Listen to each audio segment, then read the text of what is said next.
د افغانستان برېښنا شرکت عمومي اجرایوي رئیس د حرارتي برېښنا له دستګاه او ډسپیچینګ څخه لومړنۍ لیدنه وکړه. د افغانستان برېښنا شرکت عمومي اجرایوي رئیس ډاکټر عبدالباري عمر د کابل ترخیلو 115 میګاواټه حرارتي دستګاه او مرکزی ډسپیچینګ د برېښنا انرژي کنټرول مرکز څخه لومړنۍ لیدنه وکړه چې د دې لیدنې پر مهال د یادې دستګاه او ډسپیچینګ تخنیکی ټیمونو د خپل کارکړنو او د ټولو سیستمونو په اړه بشپړ معلومات ورکړل.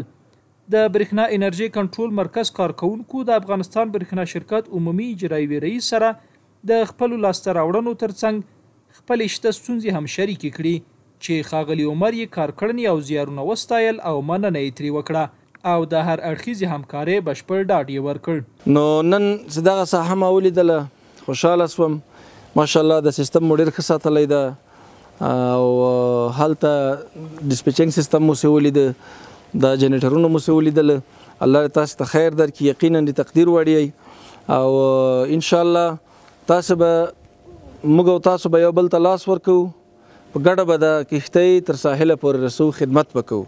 ډاکټر عبدالباري عمر د چارو لا ښه سمون، تجهیزاتو خوندیتوب، ضایعاتو مخنیوي او پر شبکې د کاره څارنې سمون په اړه تخنیکی ټیمونو ته لازمي لارښوونې وکړي.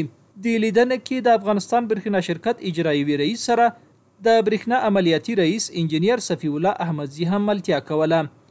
د یادونې ده چې د ترخیل 115 میګاواټه حرارتي دستګاه څخه په ځانګړو او بیړنیو حالاتو کې کار اخیستل کیږي او ډسپیچینګ چې د افغانستان برېښنا شرکت ځانګړی تخنیکی مرکز دی ټول هیواد کې کاریدونکي برېښنا ترې کنټرول او تنظیمیږي.